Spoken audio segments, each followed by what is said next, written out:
Israel के युद्ध जीतने का समर्थन करूंगा, यह खुलेआम ऐलान कर दिया है ट्रंप ने। आतंक के खिलाफ इजराइल का समर्थन जारी रहेगा, यह कहा ट्रंप ने। जिहाद के समर्थकों को हम निर्वासित कर देंगे, डोनाल्ड ट्रंप का यह बहुत बड़ा बयान। और मनीष झा हमारे सहयोगी इस वक्त वॉशिंगटन डीसी से हमारे साथ मौजूद हैं। मनीष, ट्रंप के इस बयान के मायने क्या हैं? जो बाइडेन के कार्यकाल में भी हमने देखा और हम देख ही रहे हैं कि किस तरह से अमेरिका इजराइल के साथ खड़ा नजर आया, लेकिन डोनाल्ड ट्रंप के आने के बाद क्या बदलेगा? जो अपना पहला संबोधन था उसमें ही वो खुलकर इस बात का जिक्र कर रहे हैं कि इजराइल के युद्ध जीतने का वो समर्थन करेंगे। बिल्कुल, देखिए, जहां तक मध्य पूर्व और इजराइल का संबंध है तो उस मामले में अमेरिका का समर्थन इजराइल को और ज़्यादा बढ़ेगा। अब तक कम से कम ना करते दिखते थे बाइडन, हालांकि हथियार और बाकी चीज़ें वो दे ही रहे थे, लेकिन पॉलिटिकल स्टेटमेंट के तौर पर वो ऐसा लग रहा था कि जैसे थोड़ी नकेल कसने की कोशिश कर रहे थे बाइडन नेतन्याहू पर। लेकिन डोनाल्ड ट्रंप के समय में वो हरी झंडी देकर खड़े रहेंगे कि जाओ नेतन्याहू, कुछ करके आ जाओ। देखिए, अमेरिका वहीं पर शांति की बात करेगा जहां पर अमेरिका के लिए चुनौतियां मुश्किल है, मसलन रूस यूक्रेन युद्ध में, क्योंकि रूस यूक्रेन युद्ध में डोनाल्ड ट्रंप एक बिजनेसमैन के तौर पर सोच रहे हैं हम हथियार देंगे और जीतने से रहे, तो इसीलिए वहां पर शांति की बात करेंगे। लेकिन उन्हें यह लगता है कि यह सही मौका है जब मध्य पूर्व में इजराइल की अगुवाई में अब ईरान पर टारगेट किया जाए। वैसे भी पॉलिटिकली अगर आप देखें तो सब कोई जानता है कि डोनाल्ड ट्रंप का मुस्लिम को लेकर क्या पॉलिसी है, मध्य पूर्व को लेकर क्या पॉलिसी है, और इसीलिए वो चाहते हैं कि अपनी पूरी ताकत का केंद्र बिंदु अब मध्य पूर्व में हो और ऐसे में यूक्रेन से थोड़े दिन के लिए फ्री हुआ जाए। यहीं पर एक टैक्टिकल क्वेश्चन है, जब रूस यूक्रेन युद्ध शुरू हुआ तो ईरान ने ड्रोन से रूस की मदद की, उस समय ईरान ने भरपूर सहायता दी रूस की। अब जब ईरान पर मुसीबत आएगा तो क्या रूस ये कह देगा कि ये तुम्हारी मुसीबत है, तुम देख लो?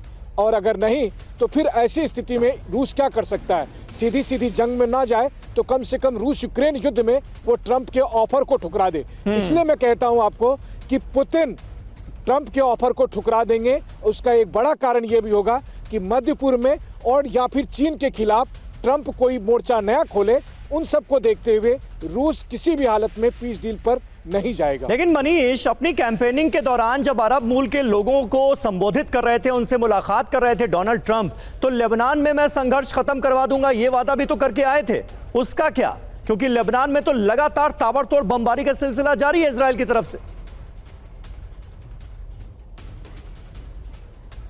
देखिए, लेबनान में अब बचा क्या है कि उसे बचाने के लिए वो संघर्ष को खत्म करेंगे। लेबनान की तो जितनी तबाही होनी थी वो हो ही रही है और आने वाले समय में वो जारी रहेगी। अब इजराइल के लिए और अमेरिका के लिए लेबनान इशू नहीं है, हिजबुल्लाह इशू नहीं है, कमोबेश वो उनसे डील कर चुके हैं।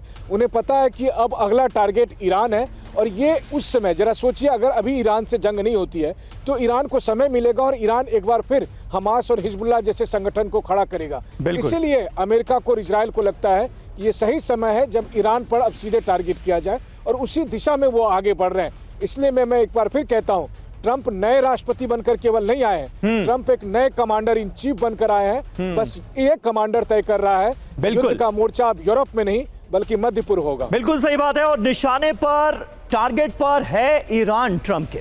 ईरान पर ट्रंप के प्लान को लेकर अब हम बड़ा खुलासा करने जा रहे हैं। ईरान को न्यूक्लियर शक्ति बनने से रोकने की है प्लानिंग। ईरान पर बड़ी पाबंदियां, बड़े सैंक्शंस लगाने का प्लान है। ईरान पर इजराइल के जरिए दबाव बनाने का प्लान है। अमेरिकी सूत्रों के हवाले से फ्लैश रिपोर्ट का ये दावा सामने आया है। तो देखिए, ईरान को लेकर डोनाल्ड ट्रंप का प्लान क्या है, इस प्लान को लेकर ये बड़ा खुलासा हुआ है। आने वाले वक्त में ईरान की नकेल कैसे कसी जाएगी, ईरान को परमाणु शक्ति बनने से कैसे रोका जाएगा, इसको लेकर ये बड़ी जानकारियां सामने आई हैं।